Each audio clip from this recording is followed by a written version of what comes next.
All right, ready to dive deep. Today, we're taking on a legend, Ooh, sounds exciting. Sherlock Holmes. But not just his stories. Oh, We're going to God. break down how he thinks, that incredible observation, the logic, all the tiny details he uses to solve those crazy mysteries. Yeah, he makes it look easy, doesn't he? Exactly. And the best part is, we're going to see if we can learn those same techniques, Mm. to sharpen our own thinking, make us better thinkers in the real world. I love that because you know what's fascinating about Sherlock Holmes? When you break down his methods, there's really a system there. A system. Yeah, a way of thinking that we can learn from and adapt. Ooh, okay, so let's start with the obvious one, observation. I mean, the way he sees tiny details that everyone else misses, it's mind-blowing. Like in The Hound of the Baskervilles. He deduces Watson's whole background just from his walking stick. Oh, that's a classic example. Holmes's keen eye for observation. And you hit on a crucial point. He's not just seeing, he's actively observing. He's trained himself to notice all those subtle cues that most of us, we just walk right past. So it's not like magic. It's a skill. Exactly. But how do you develop that? What are we missing every day because we're not paying attention like Sherlock does? Well, think about it this way. Imagine you're walking down the street. What do you see? I don't know. Buildings, people. Right, the basics. Yeah. But Holmes, he would see the stuff marks on a door, the way a shop window is lit, maybe the type of mud on someone's shoe. Oh, wow. These tiny details, they can tell a whole story. So it's about, what, going beyond just surface level, becoming more mindful of everything around you. Exactly. Training your mind to actively seek out those details, to categorize them, look for things that are out of place, the inconsistencies, the anomalies. And this isn't just about solving mysteries, it's about being more present in the world, noticing things that, could be important. Yeah. Okay, starting to see how this could be useful in real life. Hmm.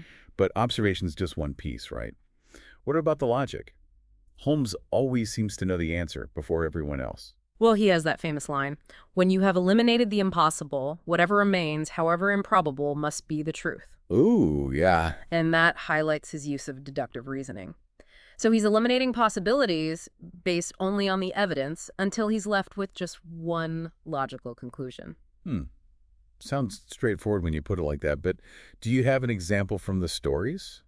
Because I imagine it's pretty complex in practice. Oh, absolutely. Take The Adventure of the Barrel Coronet. A valuable coronet is stolen. There are several suspects. Holmes, he examines everything, footprints, broken glass, a missing dumbbell. And he uses all that to systematically eliminate each suspect until he finds the culprit, who seemed impossible at first. Ah, okay, I see.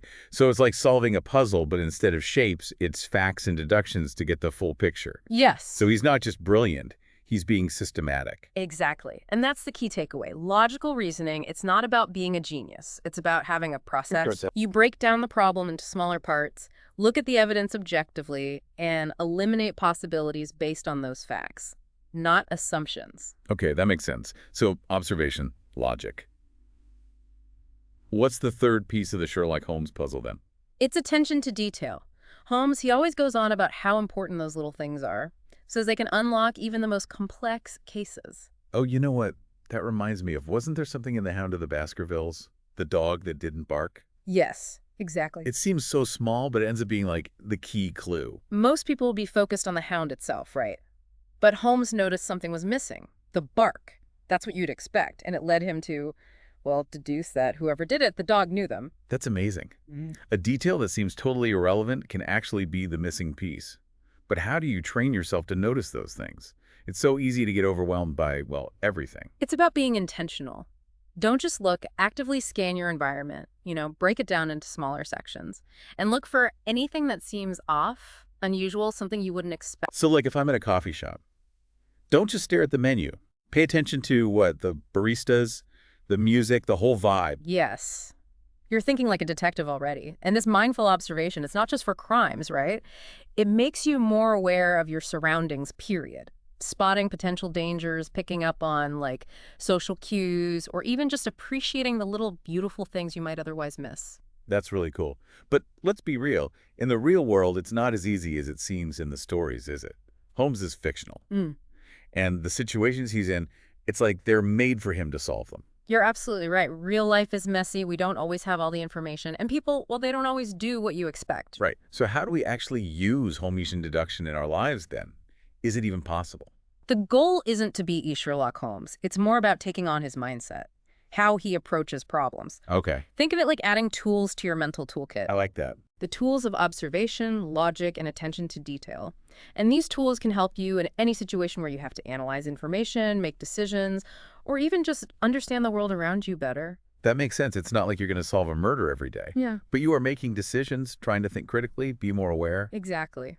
And the best part is, it's adaptable. You can use it for anything. Figuring out why your car won't start, to tackling some big business problem. Okay, I get that. But you mentioned biases earlier. How do we not let our own preconceptions, like, mess up our observations and deductions? That seems like a big challenge. It is, and even Sherlock Holmes struggles with that in the story sometimes. We all have biases.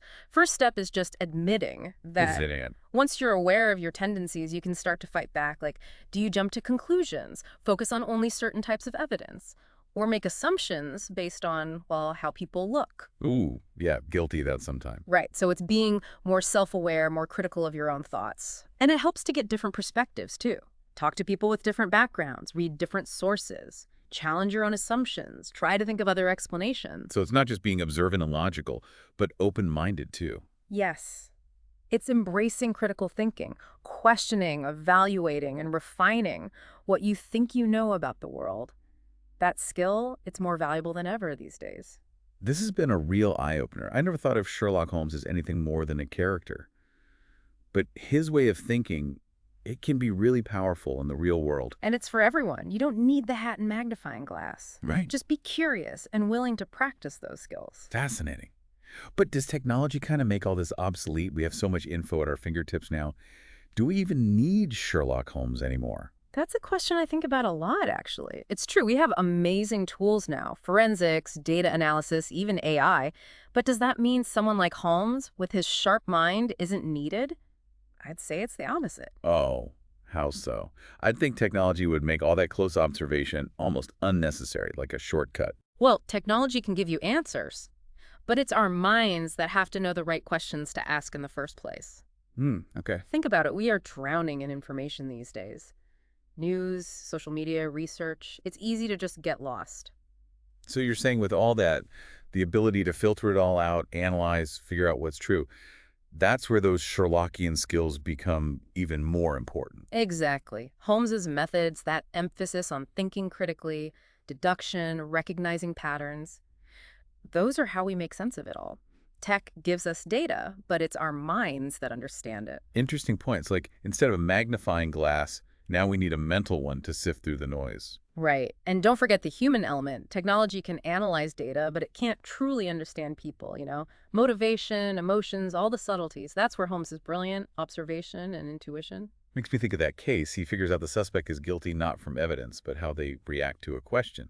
Technology wouldn't catch that. Exactly. So tech is powerful, but it's not replacing our minds.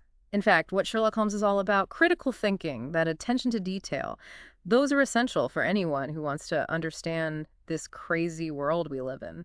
Wow, this deep dive has really changed how I see things. I thought of Sherlock Holmes as just a character, brilliant, but not realistic. But his way of thinking, it can be applied to so much. And it's not just solving mysteries, though that's fun. It's about being a better thinker, making better decisions, and knowing what info to trust. Being more engaged with everything around us, noticing little things, questioning what we believe, and connecting the dots to understand better. Precisely. And who knows, you might even surprise yourself with what you deduce along the way. I actually feel a bit more confident in my own observation skills now. Maybe not solving crimes anytime soon, but I'll be more mindful, more curious, a bit more Sherlockian in how I approach things. That's the spirit. The world is full of mysteries, big and small. With practice, a bit of curiosity, and a healthy dose of skepticism, you can unlock them. Well, I think that brings our deep dive to an end. But the journey doesn't have to stop here. What we've learned from Sherlock Holmes, those principles of observation, logic, deduction, those are tools we can use every day. So go out there, keep your eyes open, your mind sharp, and never lose that curiosity. As they say, the game is afoot.